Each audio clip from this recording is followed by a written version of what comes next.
Hello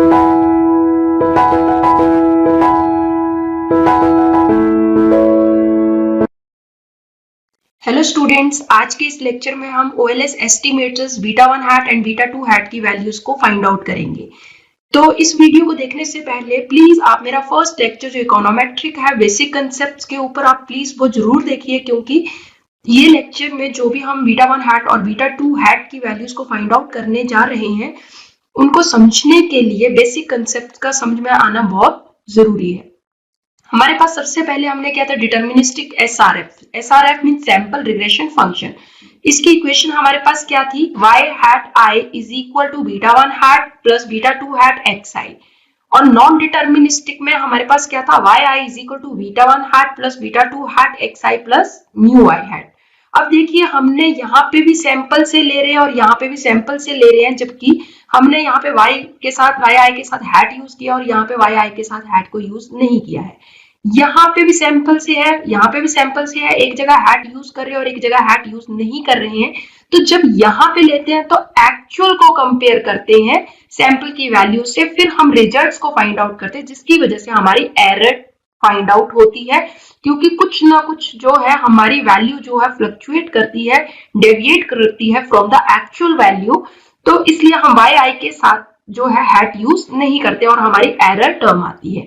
अब देखिए हम इसको ऐसे भी लिख सकते हैं, जो एरर टर्म म्यू हैट आई है हम उसको ei से भी डिनोट कर सकते हैं। तो हमारी इक्वेशन क्या बन जाएगी, yi is equal to beta 1 hat plus beta 2 hat xi plus ei।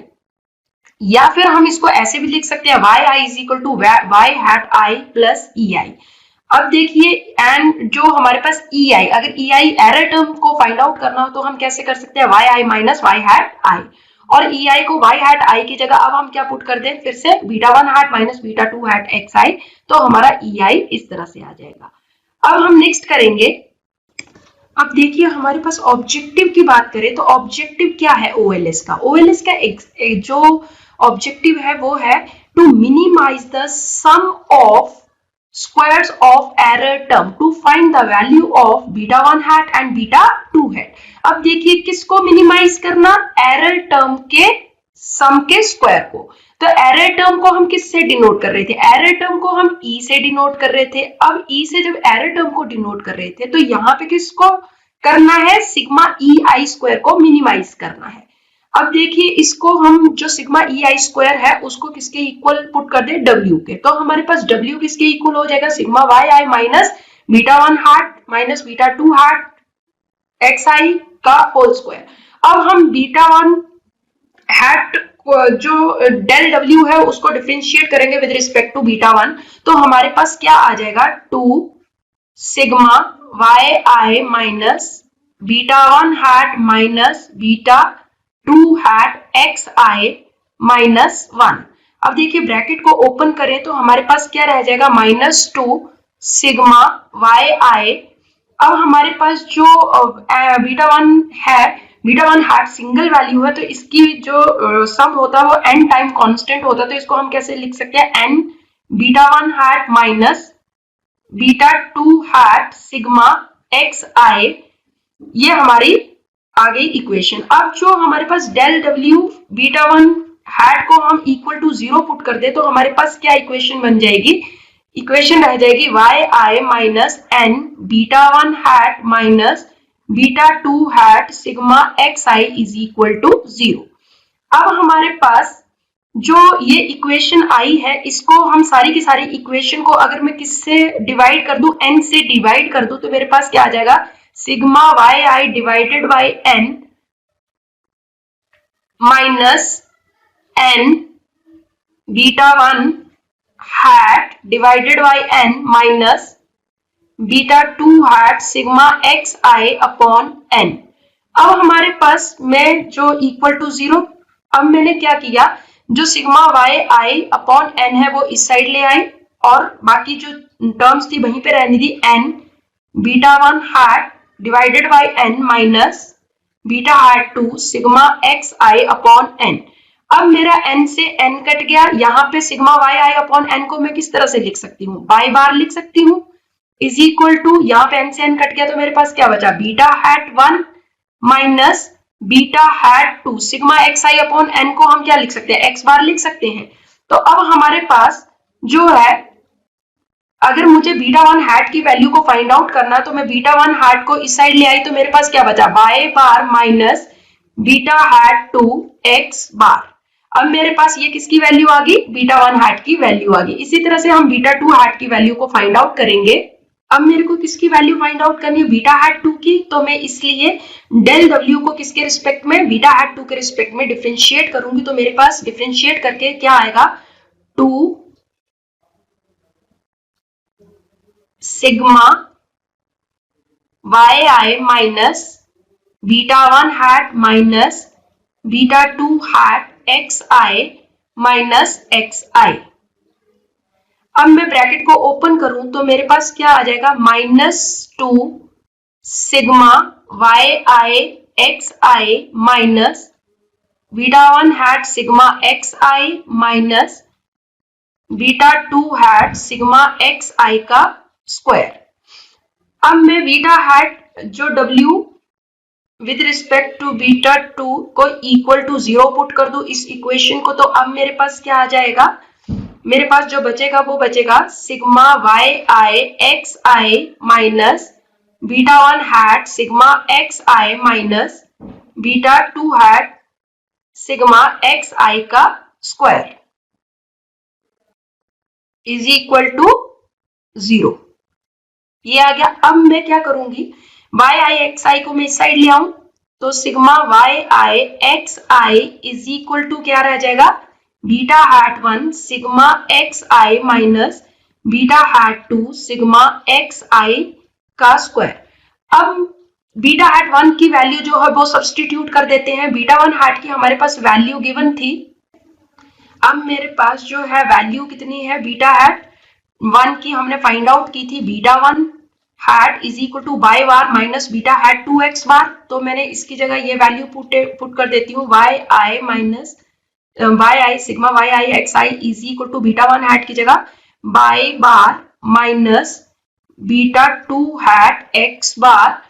और हमारे पास ये तो किसकी वैल्यू आ गई, हमारे पास बीटा वन की। अब इसके आगे हम क्या करेंगे, सिग्मा एक्स आई को मैं किस तरह से लिख सकती हूँ, क्योंकि x bar is equal to sigma x upon n होता है। तो मैं sigma x is equal to x bar n करके लिख सकती हूँ। तो मैंने यहाँ पे एक्स आई जो है उसकी जगह क्या लिख दिया, x bar n minus beta hat 2 sigma x i का स्क्वायर।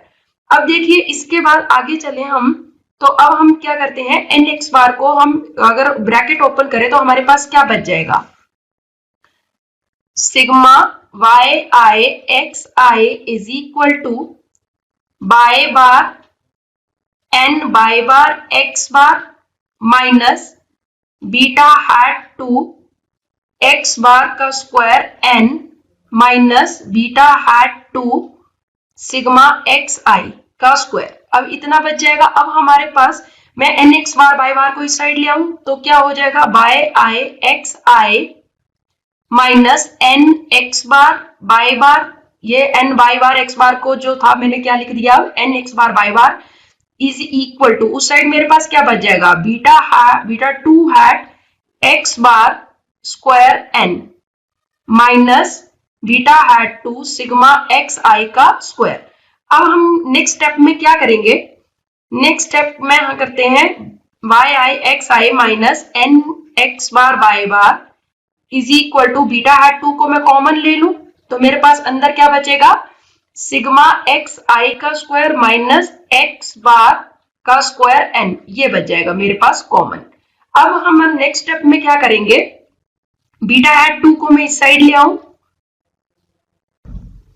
अब अगर मैं बीटा हैट 2 को इस साइड ले आती हूं तो मेरे पास क्या बचेगा, beta 2 hat is equal to sigma x i y i minus n x bar y bar divided by किससे हो जाएगा, सिग्मा एक्स आई का स्क्वायर माइनस एक्स बार का स्क्वायर एन। अब देखिए अब हम इसको और किस तरह से लिख सकते हैं, beta hat 2 is equal to x i minus x bar into y i minus y bar whole divided by sigma x i का स्क्वायर माइनस एक्स बार का स्क्वायर। अगर हम दोनों जगह से निकाल दें स्क्वायर को तो हमारे पास होल स्क्वायर आ जाएगा। अब हमारे पास फॉर्मूला क्या बन गया बीटा हैट 2 का, या तो हम इस तरह से लिख सकते हैं x i sigma x i y i minus n x bar y bar divided by sigma x i का स्क्वायर माइनस एक्स बार का स्क्वायर एन, या फिर हम किस तरह से बीटा हैट 2 को लिख सकते हैं beta hat 2 x i minus x bar y y y i minus y bar divided by x bar minus x i का होल स्क्वायर। अब हमारे पास ये दोनों हमारे पास वैल्यूज आ गई। अब हमने वैल्यूज को फाइंड आउट कर लिया। फॉर एग्जांपल बीटा 1 की हमारे पास क्या आ गई थी, बीटा 1 हैट की y bar minus beta 2 hat x bar, और बीटा 2 हैट की वैल्यू या तो x i y i minus n x bar y bar divided by x i का स्क्वायर सिग्मा एक्स आई का square minus n x bar का square, और इस तरह से भी लिख सकते हैं। अब हम क्या कर सकते हैं, इसकी जगह अगर हमारे पास एक क्वेश्चन गिवन है x i y i given है और बीटा 1 हैट और बीटा 2 हैट की वैल्यूज फाइंड आउट करने के लिए कहा गया है, तो हम किस तरह से फाइंड आउट कर सकते हैं। X i y i given है तो एक्स आई वाई आई का मल्टीप्लाई करके आ जाएगा, एक्स आई का स्क्वायर ले लो वाई आई का स्क्वायर ले लो, इनके सबके सम ले लो, और उसके बाद जो ये बीटा हैट 2 की वैल्यू जो है जो हमारे पास फॉर्मूला हमने डिराइव किया है उसमें इन वैल्यूज को पुट कर देंगे तो हमारे पास बीटा 2 हैट की वैल्यू आ जाएगी। फिर जो बीटा हैट 2 की वैल्यू जो यहाँ पे पुट कर देंगे तो हमारे पास बीटा 1 हैट की वैल्यू भी आ जाएगी। तो इस तरह से हम ये बीटा 1 हैट और बीटा 2 हैट को अगर फाइंड आउट करने के लिए कहा गया है तो हम इस तरह से फाइंड आउट कर सकते हैं।